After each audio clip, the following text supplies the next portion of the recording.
I still remember the sound of the suitcase wheels rolling across the airport floor. It wasn't the sound that haunted me. It was the fact that only one suitcase was moving. Emily was supposed to be gone for 2 weeks, celebrating the happiest days of her life, on a honeymoon in Italy with the man she'd loved for 3 years.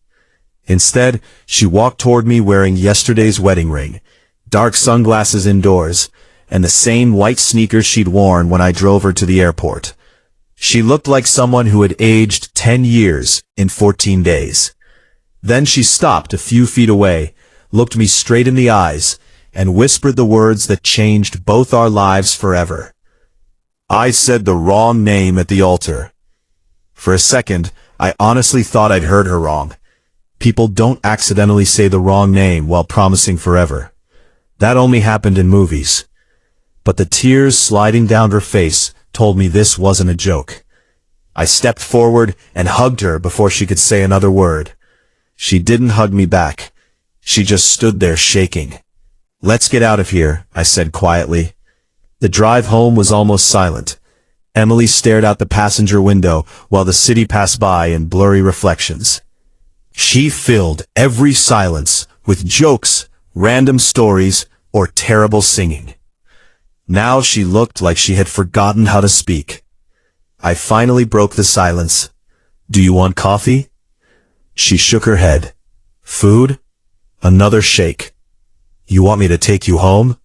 No, her voice was barely above a whisper. "My apartment?" She nodded. That worried me even more. Emily loved her apartment. It was the first place she'd ever bought on her own. If she didn't want to go there, something was terribly wrong. When we reached my building, she carried her suitcase upstairs without asking for help. Inside, she sat on my couch exactly where she'd sat hundreds of times before. Except this time she looked like a stranger wearing my best friend's face. I handed her a glass of water. She held it without drinking. "I embarrassed everyone," she finally said. "You don't have to tell me anything until you're ready."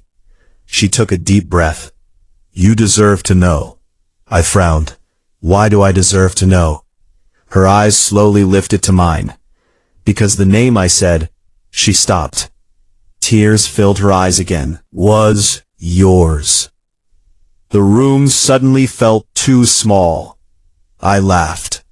Not because it was funny, because my brain refused to believe what I'd just heard. "My name?" She nodded. "I don't understand." "Neither do I." I sat across from her, unable to find the right words. Emily and I had been best friends since we were 12 years old.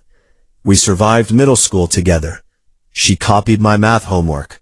I copied her history notes.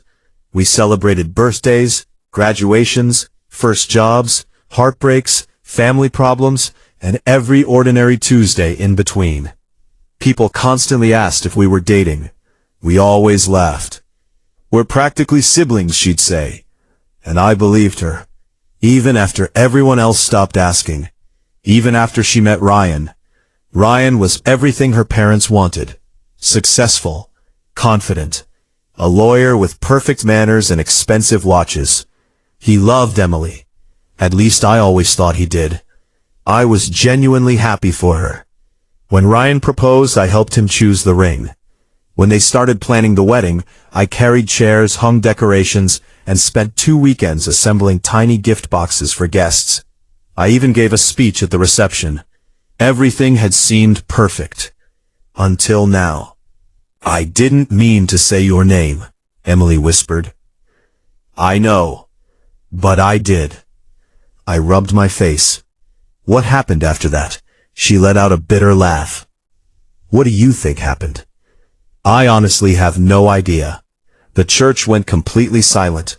She stared at the floor as if she were watching the memory happen again.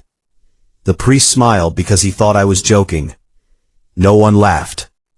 Ryan looked at me like he'd never seen me before. She swallowed hard. I tried to correct myself, but it was too late. I could almost picture it. Hundreds of guests, flowers, music, a perfect ceremony, destroyed by one sentence. I told everyone it was stress. Was it? I wanted to believe that, She finally drank a sip of water. The ceremony continued. You still got married? She nodded. I convinced Ryan it was just nerves. So why are you back alone? Emily closed her eyes. Because pretending only works for so long. For the next hour she told me everything. The honeymoon had started quietly. Ryan barely spoke during the flight. At the hotel he slept on the opposite side of the bed without touching her. Every conversation eventually came back to the same question. Why his name? She never had an answer. Because she truly didn't know. Or maybe she was afraid to admit it. On the fourth day, Ryan finally asked something different. Have you ever loved him? Emily told him no. He believed she was lying. They argued. Again and again. By the end of the first week, they weren't sightseeing anymore. They were eating separate meals, walking different streets, pretending to enjoy a honeymoon that had already become a goodbye. Then, 2 days before they were supposed to come home together, Ryan packed his bags. He handed her an envelope. Inside were 2 plane tickets, one for that morning, one for the original return date. I think we both need space, he'd said. He left without looking back. Emily stayed alone for the remaining 2 days, not because she wanted to, because she couldn't stop asking herself the same question. Why did she say my name? I've replayed that moment 1,000 times, she whispered. I still don't know. But something inside me felt unsettled. Not excited, not hopeful. Just confused. Because there was something I had never told Emily. Years ago, before Ryan existed, before college, before life became complicated, I had fallen in love with her. It happened so slowly I didn't notice it. Until one afternoon, she introduced me to a guy she liked. The jealousy hit me so hard I could barely breathe. That's when I realized the truth. But I buried it. She looked happy, and I cared more about her happiness than my own feelings. Eventually, those feelings faded, or at least I thought they had. When she got engaged, I convinced myself I'd moved on. I even dated someone else for almost a year. Life continued, friendship survived, everything worked. Until she accidentally said my name while marrying another man. Now every memory felt different. Every laugh, every hug, every late-night phone call. Had I missed something, or was this really just a horrible mistake? Emily stood up. I should leave. You don't have to. I've already ruined one life. You haven't ruined mine. She looked at me with tired eyes. You don't know that yet. She walked toward the guest room. Halfway there she stopped. Without turning around, she quietly asked, Can I stay here tonight? I answered without hesitation, As long as you need. She disappeared behind the door. A moment later, I heard quiet crying. I sat alone in my living room until long after midnight. The apartment was silent, except for the ticking clock on the wall. For the first time in years, I wasn't sure who Emily was anymore, and I wasn't sure who I was either. All I knew was that the story everyone thought had ended at a wedding had actually begun the moment she spoke the wrong name.